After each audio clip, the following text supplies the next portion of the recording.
ప్రభుల వారు అంటున్నటువంటి మాట ఏమిటంటే, ఈ ఇశ్రాయేలు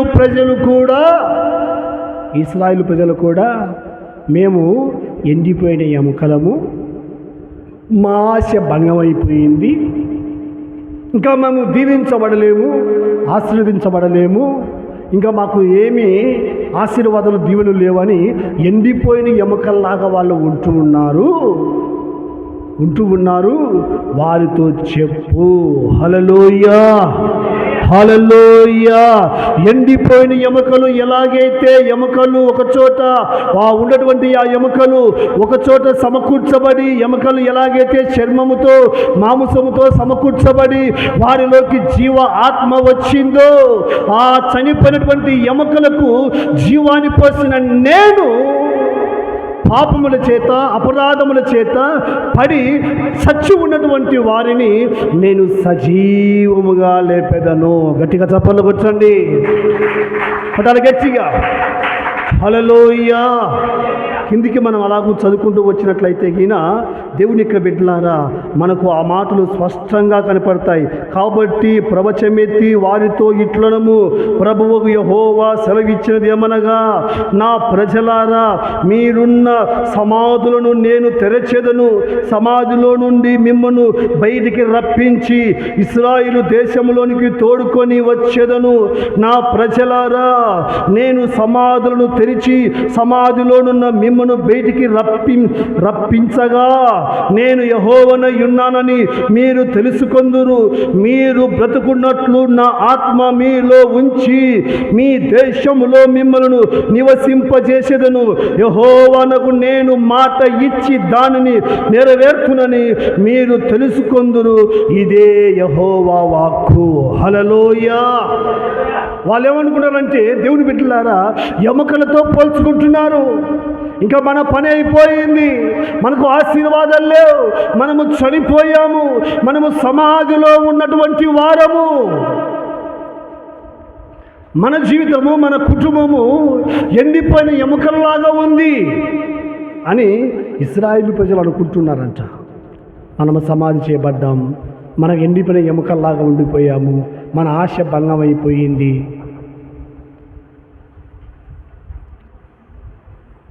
ఇంకా ఏమి లేదు, మనకు అంతా అయిపోయింది అని వాళ్ళు అనుకుంటున్నారు.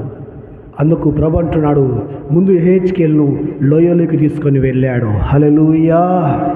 ఈ ఇశ్రాయేలు ప్రజలు ఆ లోయలో ఉన్నటువంటి ఎముకలలాగా ఆలోచిస్తూ ఉన్నారు. మన స్థితి ఏమి లేదు, సంసారము, వ్యాపారము, ఉద్యోగము, సంపాదన, ఆశీర్వాదాలు ఇవన్నీ కూడా ఏమీ లేవు. ఆశ భంగం అయిపోయింది, ఆశ నిరాశ అయిపోయింది, ఇంకా లేదు.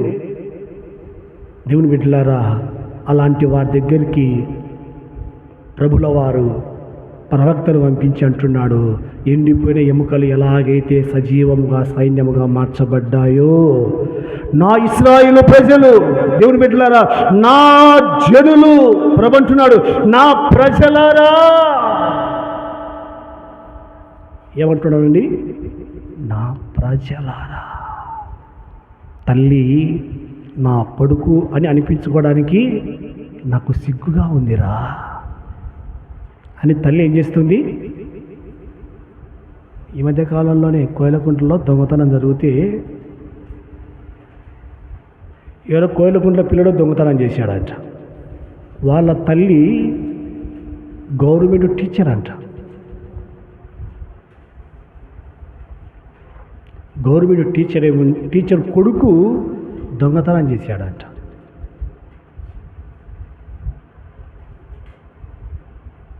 పోలీసులు కబురు పంపితే తల్లి అనిందంట, వానికి నాకు సంబంధమే లేదు.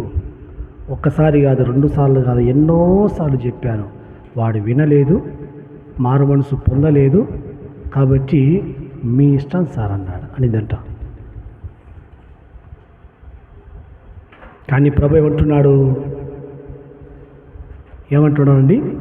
నా ప్రజలో.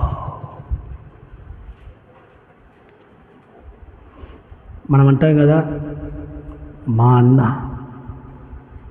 మా అక్క, మా తల్లి, మా తండ్రి, మా సేవకుడు అంటారు కదా. నా సహోదరి, నా సహోదరుడు, నా పిల్లలు, దేవుని బిడ్డలారా నా అంటున్నాడు.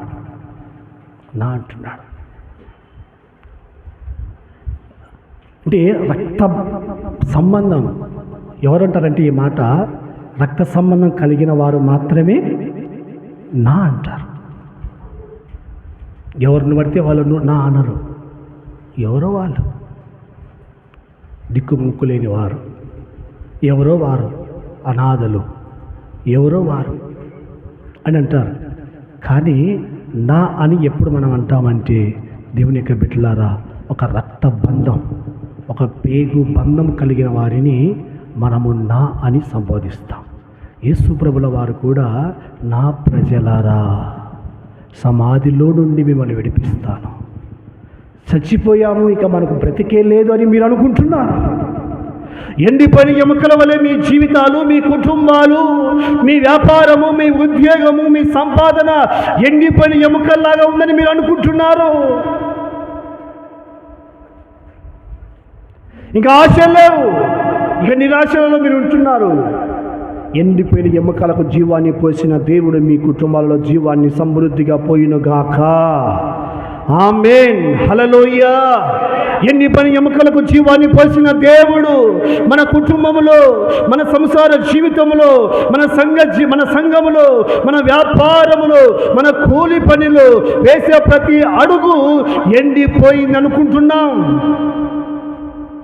ఎండిపోయిన ఎముకలకు జీవాన్ని పోసిన దేవుడు మన దేవుడు.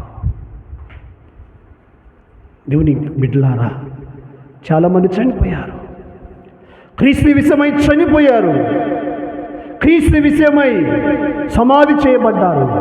దేవుని బిడ్డలారా వారిని తిరిగి జీవింపజేయటానికే యేసు క్రీస్తు ప్రభుల వారు ఎఫెసీ పత్రికలో రాబడి ఉంది కదా, పాపముల చేత అపరాధముల చేత చచ్చి ఉన్నటువంటి మనలను యేసు క్రీస్తు ప్రభుల వారు తన కృప ద్వారా నిన్ను నన్ను రక్షించుకున్నాడు.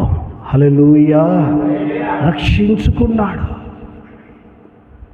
మనం బ్రతికి ఉన్నాము అనడానికి గుర్తు ఏంటంటే ఆత్మీయంగా దేవుని బిడ్డలారా పాపము చేయకుండా ఉండడమే. పాపము గురించి ఆలోచించకుండా ఉండడమే నువ్వు బ్రతికి ఉన్నావని అర్థం దేవుని దృష్టిలో. యేసు ప్రభుల వారు కోరునేది అదే కదా. పాపాత్మ స్త్రీ రాళ్ళతో కొట్టాలని అందరూ అనుకున్నప్పుడు యేసు ప్రభు ఏం చెప్పాడు? అమ్మా ఎవరు కొట్టలేదా నిన్నంటే, కొట్టలేదయ్యా, నేను కూడా కొట్టను, ఇక వెళ్ళి పాపం చేయకో చెప్పాడు. యేసు ప్రభుల వారు కోరుకునేది ఇదే. పాపము చేయకంటే పాపము నీలో చనిపోవడం అని అర్థం. లోకములో ఉన్నటువంటి ఆశలు, అలవాట్లు అన్నీ కూడా చనిపోవడం అర్థం. వాళ్ళు సంపాదించుకుంటున్నారు, వాళ్ళు కూడబెట్టుకుంటున్నారు, వాళ్ళు ఇంత అంత అని వాళ్ళ నీళ్ళు మనం పోల్చుకున్నామనుకో మనలో ఇంకా ఆశలు చావలేదని అర్థం. మనకేం కావాలో మనం ఆశించాలన్నా, అడగాలన్నా దేవుణ్ణి, ఏడా వాళ్ళకంటే బాగా ఏడా ఇస్తాడు? ఏడా చెప్పండి, ఇస్తాడు? ఏడా ఖచ్చితంగా అండి,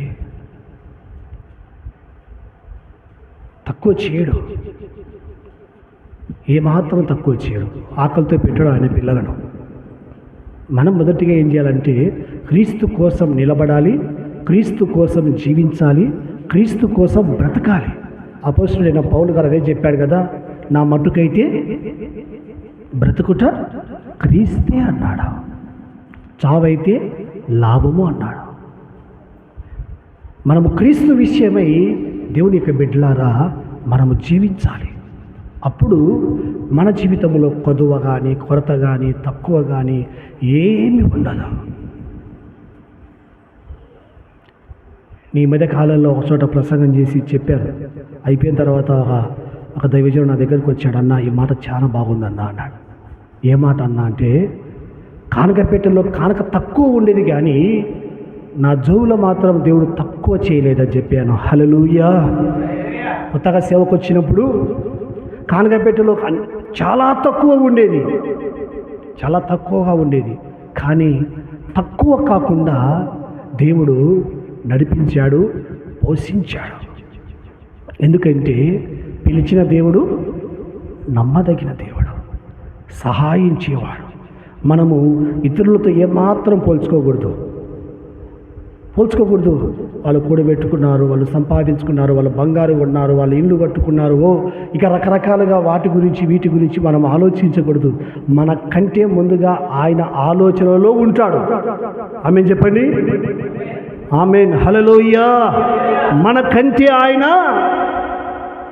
ఆలోచనలో ఉంటాడు. తల్లి గర్భములో పిండముగా రూపించేటప్పుడే, రూపించక మునుపే ఆ పిండము గురించి దేవునికి ఒక గొప్ప ప్లాన్ ఉంటుంది. హల్లెలూయా. ఒక ప్లాన్ ఉంటుంది. ఇలా నా కుమారుడు లేక నా కుమార్తె ఇలాగా ఉండాలని ఒక ప్లాన్, ఒక స్కెచ్ ఉంటుంది ఆయనకు ప్రతి పిండం మీద. మనం కొత్తగా గీసుకోవాల్సిన అవసరం లేదు. మన గీతలన్నీ తప్పుడు గీతలు ఉంటాయో ఉండవా? ఆయన గీస్తే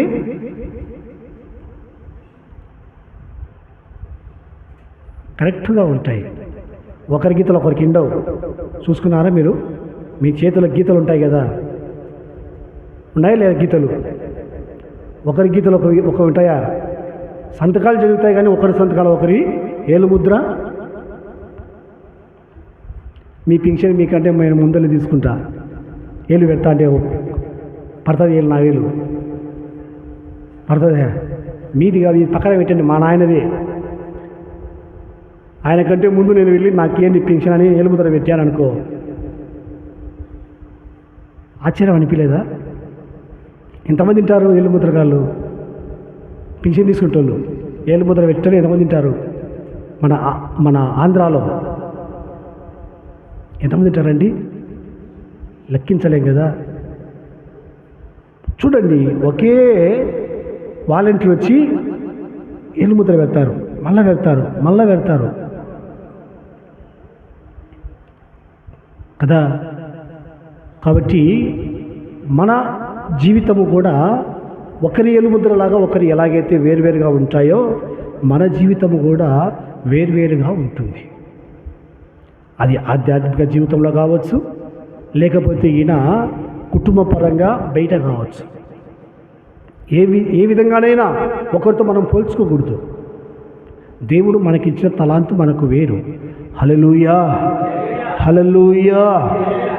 ఖచ్చితంగా ప్రభు సహాయం చేస్తాడు. కాబట్టి దేవునికి బిడ్డలారా, ఈ వాక్యములో ఉన్నటువంటి సత్యం ఏమిటంటే, మనము ఒకటి పాపం విషయంలో చనిపోవాలి.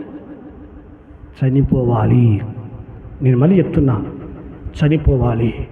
ఎవరైనా తిట్టినా, ఎవరైనా కొట్టినా, ఎవరైనా బూతు మాటలు మాట్లాడినా, ఎవరైనా నిన్ను అసహ్యించుకున్నా ఏం చేయాలి? అసలు వినకూడదు, వినకూడదు. అయిపోయా. అది క్రైస్తవులకు ఉండవలసినటువంటి లక్షణం. చాలామంది ఎలాగ ఉంటారంటే, నన్ను అట్టన్నాడు, ఇట్టన్నాడు, వాళ్ళు ఇట్టన్నారు, వీళ్ళు ఎట్టన్నారని రకరకాలుగా మైండ్లో పెట్టుకొని దేవునికి బిడ్డలారా కుమిలిపోతూ ఉంటారు. ఇది చాలా తప్పు. మనం ఎప్పుడైతే రక్షణ మారు మనసు బాప్తిసం పొందామో, దేవుని బిడ్డలారా చనిపోయిన వారితో మనం సమానం. హల్లెలూయా. హల్లెలూయా. చచ్చిపోయిన వాడు ప్రశాంతంగా ఉంటాడా? బతికినోడు ప్రశాంతంగా ఉంటాడా? చెప్పండి. చచ్చిపోయిన వాళ్ళు ప్రశాంతంగా ఉంటారా? బతికిన వాళ్ళు ప్రశాంతంగా ఉంటారా? కదా. ఒక రాజు అదే అడిగాడంట, నా దేశంలో దిగులు కానీ, చింత కానీ, కలవరము కానీ, బాధ కానీ లేనివాడు ఉండకూడదు, ప్రతి ఒక్కడు హ్యాపీగా ఉండాలి అనుకున్నాడంట.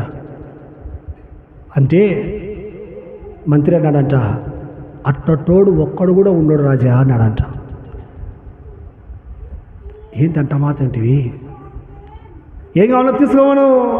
డబ్బు కావాలా, బంగారు కావాలా, ఇల్లు కావాలా, స్థలం కావాలా, ఏం కావాలో తీసుకోమను.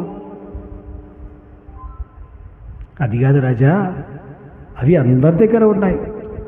అందరూ పనులు చేసుకుంటున్నారు, సంపాదించుకుంటున్నారు, బ్యాంకులలో వేసుకుంటున్నారు, పొదుపులో కట్టుకుంటున్నారు, పోస్టులో కట్టుకుంటున్నారు, ఎల్ఐసిలో కట్టుకుంటున్నారు.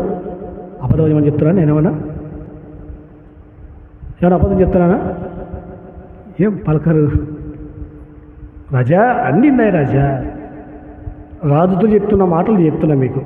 అన్నీ ఉన్నాయి రాజా, కానీ ప్రశాంతత లేదు రాజా వాళ్ళకి. ఎవరికి ప్రశాంతత ఉంటుంది అంటే, నేను తోలుకొస్తా అని చెప్పాడంట. తోలుకరాపోనాడంట. ఒక వ్యక్తి చనిపోతే ఊరిలో సమాధి పెట్ట తీసుకొని వచ్చి, ఇదిగో రాజా, ఈ తొడసుడు ప్రశాంతంగా నిద్రపోతున్నాడు, వీనికి దిగులు కానీ, చింత కానీ, కలవరం కానీ, ఏం తిందుమా, ఏమి త్రాగుదుమా, ఏమి సంపాదించుకుందుమా అన్నటువంటి ఎలాంటి చింత లేదు రాజా వీనికే అన్నాడంట. హల్లెలూయా. అంటే మనం ఇప్పుడు దిగులు చేయకుండా, కలవరపడకుండా, చింత చేయకుండా, బాధపడి టెన్షన్ పడి బీపీ, షుగర్లు ఇవన్నీ తెచ్చుకోకుండా ఉండాలంటే ఎలాగ ఉండాలండి? చనిపోయిన వారిలాగా ఉండాలి. హల్లెలూయా, హల్లెలూయా. అలాగుంటే మనము ప్రశాంతంగా ఉంటాం. బాధలు వస్తాయి, నిందలు వస్తాయి, అవమానాలు వస్తాయి, కష్టాలు వస్తాయి, ఆర్థిక ఇబ్బందులు వస్తాయి, అనారోగ్యం వస్తుంది. అయితే మనం ఏం చేయాలంటే, అన్నీ ప్రభు చూసుకుంటాడులే, మనం ఏం చేస్తాం?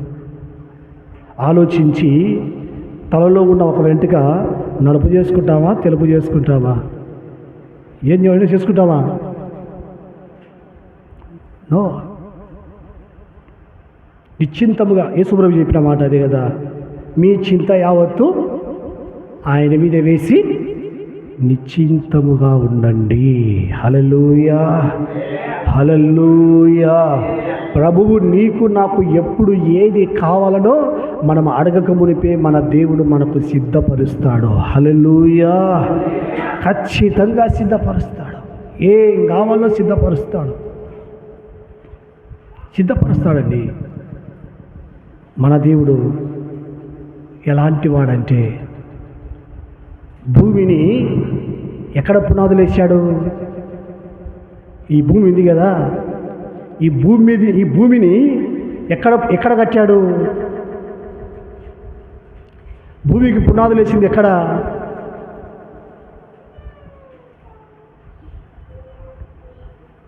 ఎక్కడ కట్టాడు భూమిని?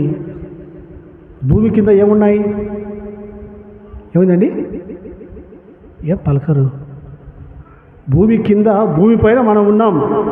భూమి కింద ఏముంది?